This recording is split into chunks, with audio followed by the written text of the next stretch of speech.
Sound take 7 action. की तरफ से पवन खेड़ा जो कि पार्टी के मीडिया और पब्लिसिटी डिपार्टमेंट के चेयरमैन हैं। आइए देखते हैं, मजा आएगा। स्वागत पवन जी। Thank you. आप ये जो कह रहे हैं कि पीओके ले आते और पाकिस्तान के टुकड़े कर देते और ये कर देते वो कर देते, न्यूक्लियर स्टेट है पवन जी पाकिस्तान, आपको 10 बार सोचना पड़ेगा। अच्छा भाई मानक सीज जी, फायर को बहुत लोगों ने इसीलिए कहा मानक नहीं जी, ठीक किया। हम तो टेलीविजन चैनल्स को बड़े गंभीरता से देखते हैं। चैनल्स ने तो कहा कराची घुस गया, इस्लामाबाद में घुस गए, लाहौर में घुस गए। हमें बात तो सही है। पूरा भरोसा था कि चैनल्स को हिरेन जोशी या कोई बता रहे होंगे कि यहां तक पहुंच गए, यहां तक पहुंच गए। हम बड़ा काम आंख खोल कर सुन रहे थे, अरे वाह क्या बात है। तो हमें ये उम्मीद थी कि सेना को 3-4 दिन और दे दोगे तो बहुत कुछ हासिल करके लाएंगे, क्योंकि हम तो उस राजनीतिक परंपरा के हैं।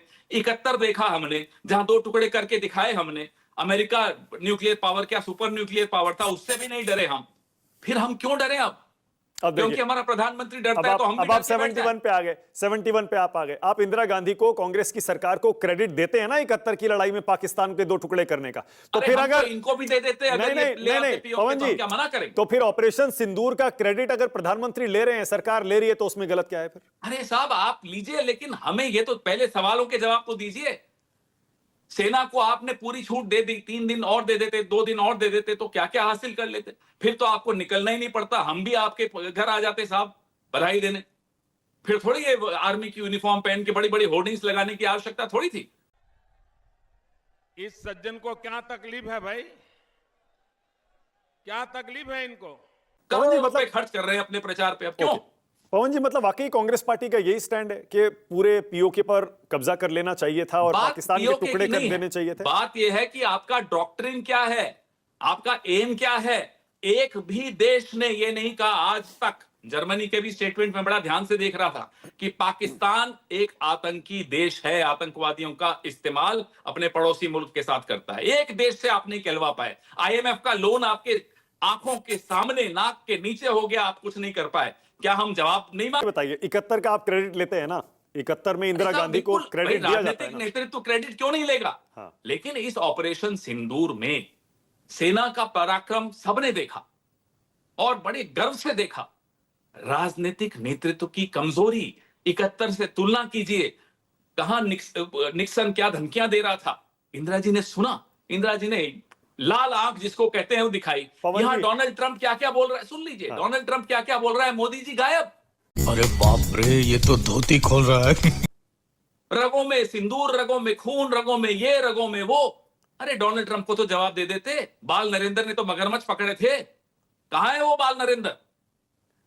पवन जी, अगर वाकई कांग्रेस पार्टी की इच्छा शक्ति थी 71 वाली और वो लगातार जारी थी, तो 2008 में मुंबई हमले के बाद क्यों नहीं पाकिस्तान में घुसकर पीओके जो पर कब्जा कर लिया था? 2008 में पाकिस्तान के खिलाफ हमने हासिल किया, पिछले 11 साल में ये हासिल नहीं कर पाए।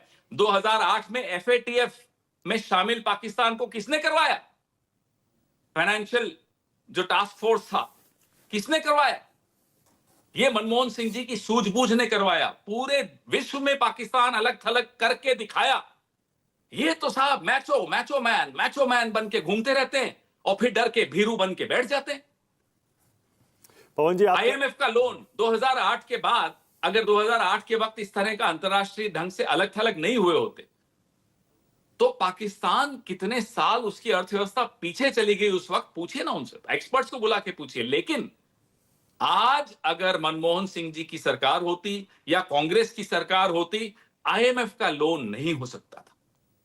आप कह रहे हैं एक भी देश हमारे साथ खड़ा नहीं हुआ। पवन जी, कौन खड़ा हुआ? भूटान का स्टेटमेंट दिखा दीजिए मुझे। एक्सपर्ट्स ये कह रहे हैं मैं तो बड़ी बात नहीं कर रहा। मैं भूटान का दिखा दीजिए, ओके। नेपाल का दिखा दीजिए, कोई तो दिखाइए। मैं ये कह रहा नेपाल हूं, में तो लेकिन- राष्ट्रीय स्वयंसेवक संघ बड़ा सक्रिय है, हर जगह घुसा हुआ है वहां तो।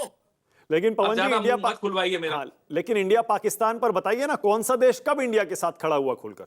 रूस बताइए जरा। हमारे साथ खड़ा हुआ 71 में। हाँ। और एक बात सुन लीजिए, 2008 26/11 के वक्त किस तरह से अमेरिका से हमने सहयोग लिया, वो हम भी जानते हैं, आप भी जानते हैं।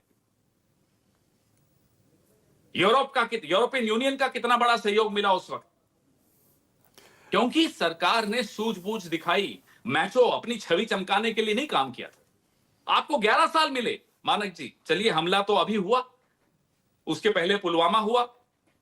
आपको 11 साल मिले, आपने अरबों रुपए खर्च सिर्फ अपनी छवि चमकाने के लिए, डायस्पोरा इवेंट्स करवाने के लिए, तालियां वाही वाही बटोरने के लिए खर्च कर दिए। और देश से आप बोलते हैं सवाल पूछना गलत है, देशद्रोह है। पवन जी, लेकिन जब रशिया हमारे साथ था ना, तब यूएस हमारे अगेंस्ट था। याद करिए, यूएस ने अपना बेड़ा भेज दिया था। भाई अब तो चाइना भी आपके अगेंस्ट है, और वो तो हमेशा से अमेरिका था। भी आपको, एक सेकंड, चाइना अगेंस्ट है, रशिया चुप है, अमेरिका आपके खिलाफ बोल रहा है। बचा क्या? घंटा। मुझे बताइए ना। पर यूएस के करीब और जाना ये तो चाइना आपके अगेंस्ट क्यों है मानक जी? हाँ, क्योंकि 2020 की 19 जून को आपका जब मुंह खुला तो आपने चाइना को क्लीन चिट दे दिया, आपने निंदा नहीं की चाइना, आपने उनका हौसला बढ़ा दिया। और पूरा विश्व हैरान हो रहा था कि क्या हो गया हिंदुस्तान को, भारत को हो क्या गया है, क्लीन चिट दे रहा है चाइना को। पवन जी, लेकिन यूएस के करीब जाना तो कांग्रेस के जमाने में ही शुरू हो गया था। जैसे जैसे हम यूएस के करीब गए, रशिया से दूर होते चले गए। बात करीब और दूरी की नहीं होती, बात होती है अपने हित कैसे आप सिद्ध कर सकते हैं। किसी से कोई रिश्ता किसी परमानेंट किसी का नहीं होता देश बिल्कुल का। ठीक है। अपने हितों की तो रक्षा करिए। रशिया से आप तेल खरीद रहे थे, सैंक्शंस के खिलाफ जाकर खरीद रहे थे, रशिया का स्टेटमेंट आया कि पाकिस्तान टेरर स्टेट है। जवाब दीजिए मुझे। अच्छा पवन जी, एक सवाल और। अब ये इतने सारे जो सर्वदलीय प्रतिनिधिमंडल गए हैं, इस पर भी इतना विवाद हो गया। शशि थरूर को आप खुद ही अगर नाम भेज देते तो क्या दिक्कत थी? वो तो मुझे एक बात बताइए, नहीं मुझे एक बात बताइए मानक जी, संकट की घड़ी थी, सरकार के साथ विपक्ष खड़ा था, सरकार के साथ विपक्ष खड़ा था, सरकार नहीं खड़ी थी, सरकार के साथ विपक्ष खड़ा था। आप फोन करके हमें पूछते हैं कि साहब 4 नाम दे दीजिए, हम नाम दें, उसके वक्त उस बीच में तो आप अपने नाम घोषित, हमारे नाम आप घोषित कर देते हैं। क्या ये सही है? क्या ये एकता का कहीं भी परिचय देता है? राजनीतिक एकता का, राजनीतिक एकता और एक आवाज में हम बोले, इसकी जिम्मेदारी क्या कांग्रेस की है? इसकी जिम्मेदारी सरकार की है। और सरकार में बैठकर ये खेल खेले जा रहे हो संकट की घड़ी में, आप बताइए, सारी जिम्मेदारी कांग्रेस की। वो कह रहे हैं हमने नाम तो मांगे ही नहीं थे। वो कह रहे हैं हमने नाम मांगे ही नहीं, हमने तो कर्टसी कॉल किया था ये बताने के लिए बस। ये झूठ है, ये झूठ है, सरेआम झूठ बोल रहे हैं इनके मंत्री। नाम मांगे गए, हमने कहा ठीक है हम भेजते हैं, तब तक इन्होंने नाम घोषित भी कर दी। इस तरह के खेल, इस तरह के विवाद पैदा करना, वो भी उस कदम, जो वो ऐसा कदम जब आप उठा रहे हो जो राजनीतिक एकता दिखाने वाला है, उसमें भी आप विवाद पैदा कर। अच्छा पवन जी, आपने शशि थरूर का नाम क्यों नहीं दिया उन 4 लोगों में? वेल डिजर्विंग है वो, सबसे ज्यादा डिजर्व वही करते थे। हमारे पास तो एक से एक नगीना भरा हुआ है, हमारे पास कोई कमी नहीं नगीनों की। शशि थरूर उनमें से डेफिनेटली एक है। हाँ। इनके पास कमी है, हमारे पास नहीं है कमी।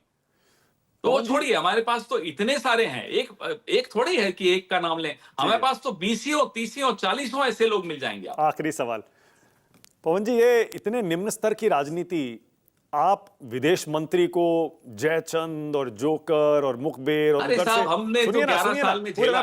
मैं पूरा कर लूं बस सवाल। और उधर से बीजेपी जो है राहुल गांधी के आधे चेहरे पर आसिम मुनीर लगा रही है, शहबाज शरीफ के कंधे पर उनको दिखा रही है।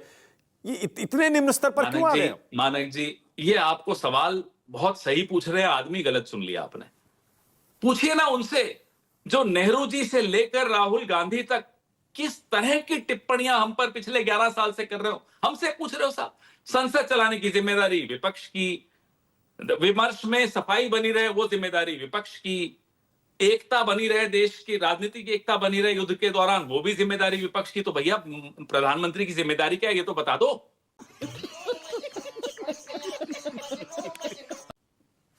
सारी जिम्मेदारियां अगर विपक्ष की है तो हम विपक्ष में क्यों हैं? वो कह रहे हैं शुरू तो आप ही करते हैं। पाकिस्तान के टीवी पर आपके बयान दिखाए जा रहे हैं। बीच युद्ध के ट्विटर हैंडल जो है बीजेपी का, एक्स का हैंडल है, युद्ध के दौरान हम बोल रहे हैं साहब हम समर्थन दे रहे हैं, हम साथ खड़े हैं। क्या लिख रहे थे? देखो ना आप। छत्तीसगढ़ बीजेपी क्या लिख रही थी, कर्नाटका बीजेपी क्या लिख रही थी, नेता इनके क्या क्या टिप्पणियां। रही बात पाकिस्तान के टीवी पे हम लोगों के बयान, जयशंकर का बयान देखो कितना गूंज रहा है वहां कि इन्होंने तो पहले ही बता दिया था। तो ये बयानबाजी कौन कहां चला रहा है मायने नहीं रखता, इनके कम नहीं चलते। और पाकिस्तान से इनको सर्टिफिकेट चाहिए कि पाकिस्तान के टीवी पे अगर कांग्रेस के नेताओं का चल रहा है तब तो पाकिस्तान याद आ रहा है इनको। मैं बता रहा हूं आपको एक और बड़ी खूबसूरत सी बात, हमारे विदेश मंत्री कहते हैं हमने पहले ही सूचित कर दिया। पाकिस्तान के एक वरिष्ठ अधिकारी कहते हैं हमें नहीं मालूम, हमें नहीं लगता सूचित किया, तो पूरी बीजेपी कहते देखो देखो पाकिस्तान कह रहा है सूचित नहीं किया था। अरे हम तो अपने विदेश मंत्री की बात मानेंगे ना, पाकिस्तान के वालों को क्यों मानेंगे? आप मानिए उनकी बात, हम तो अपने विदेश मंत्री की बात मान रहे हैं।